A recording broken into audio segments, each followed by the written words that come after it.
Mauna tingin ang pinaka maayong content creator na ako nakita dahil sa social media. Ako si Dracula at magpapalibing ako sa loob ng 3 araw. Usa ka Pilipino, usa ka Cebuano, usa ka Bisaya. Grabe kayong mindset. Magbibisikleta kami galing dito sa dulo ng Cebu hanggang sa kabilang dulo. Pamaagi sa pagtingin content. Ito ang pinaka-astig na kotse sa buong mundo. Bisag nga siya i-idolize nga taga laing planeta. We will break the record of Mr. Beast for walking the marathon for 26 miles. Let's go! Ano kakayanin namin? Nagsimula kaming maglakad from Rotonda, Carcar City hanggang ma-break namin ang 26-mile marathon ni Mr. Beast. Hindi ko makuha siya kung pag-idolize niya sa mga nabuhat na content. Kung ano to? Sarap! Yeah! Ito ang pinakamalaking speaker sa buong mundo. Ngayon lang kayo makakita ng buong adobong baboy. Literal na buong baboy. Bangis na bangka sa buong mundo. Pwedeng padyakan at pwedeng pasagwan. Pinakamalaking paper plane sa buong mundo. Ito ang 100,000 pesos na habit house na aming ginawa. At ito ang pinakamagandang habit house na makikita mo sa buong buhay mo.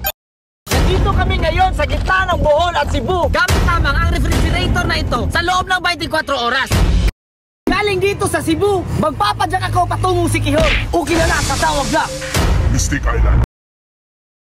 Nilikha ko muli ang Super Mario game. Maliban sa pera ay pwede silang makakuha ng cellphone, smartwatch at brand new motorcycle. Kung sino ang makakabukas dito ay may wish come true ngayong Pasko. Ito ay 100,000 pesos. At ang huling magsusurvive sa isla na yan ay siyang makakatanggap nito. Ito ay quicksand. At pinakahuling magsusurvive dito ay mananalo ng 50,000 pesos. At kung si Mr. Beast ay bumili ng isla, kami ay buhay ng isla! Suma siyang ginaingon. Daghan ang gusto nga mahimong ako pero di kasugakod. Pagbuhat mag-video nga makakuha sa heart sa tao ba? Ana ganing magbuhat mog maayo. Sa araw na to ay mamimigay tayo ng isang mundo kayo na! Grabe, kita naman siguro sa mga nahimo yung content. Ayun ay mamimigay ako ng isang truck na gulay at bigas. Gasto, involved money, nalili man lang siya, nasayangan. Ano kaya ang gagawin ng isang bata kung bibigyan ko siya ng 100,000 pesos? So ito, 100,000. Pwede niyong bilhin lahat ng gusto niyo basta 100,000. Kung walay pagduha-duha sa tabang.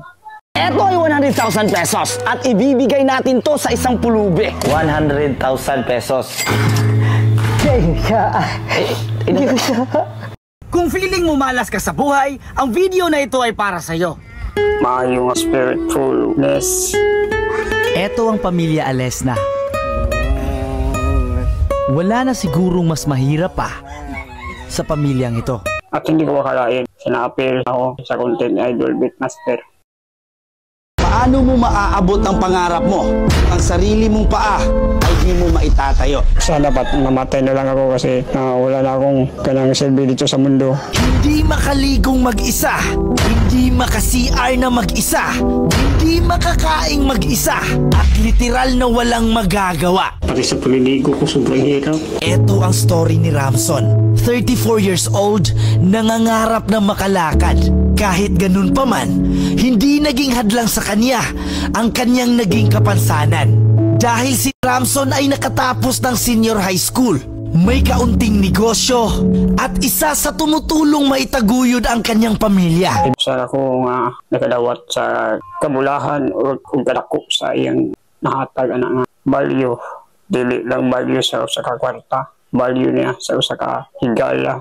Spirit sa pagtabang, labi na akong nakapunan ni Idol Beatmaster. Nandun ko siya ikatabi, dili kanya ikawan sa paghatag o sa pagkuha dila siya panulanan. Utuod sa content, kailangan na gumugugol ka talaga ng income money para makomplete yung isang content kapag ganyan na sobrang gastos. At siguro naman yun po yung nasa isip siguro ng mga content creator na wala lang po yan yung gasto mo kapag mag-click yung isang video na yun. Pero ilang beses na niyang sila sabi, kulang pa yung kinita niya sa nagasto niya. Siguro totoo yun noon or kahit ngayon.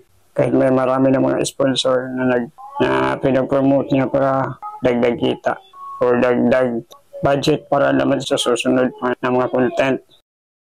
Gaano nga ba ako kayaman ngayon? Yan ang lagi kong naririnig. Nakilala tayo sa paggawa ng mga kalokohan. Bay man ako, bay. May binigpis siya ba ya? Na, gamay ra kay ni. Dali na lang, oh. Kahit may kiniilo. May na lang na, kinaang. Mausad noon. So ngayon, naghihirap na kami, kaya eto, nangingisda na lang ako. Buti may counting huli. Eto ang aming Christmas tree. This is worth 200,000 pesos plus. Lahat ito ay binubuo ng 1,000 peso bill. Ito po ay totoo. Check natin yan. Mamimigay ako ng 1,000. Sa kunting pagkakamali, marami na ang humusga. Andam ko mudawat sa akong mga kasayupan. Kung unsay nahitabo nga tinod, ako na nang gitugan, mabitaw nga fresh kay ko. Bisan pa sa iyang mga nabuhat nga kaayo. Pero mas kailangan tayo dito. Your grace will be enough when my eyes can't see. But you have prepared.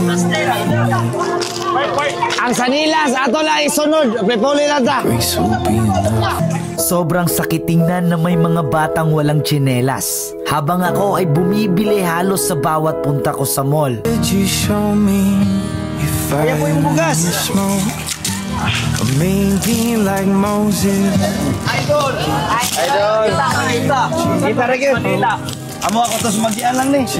What am I supposed to do when days turn into weeks? Daghan pa ang takong idagdag na content ni mo, idol.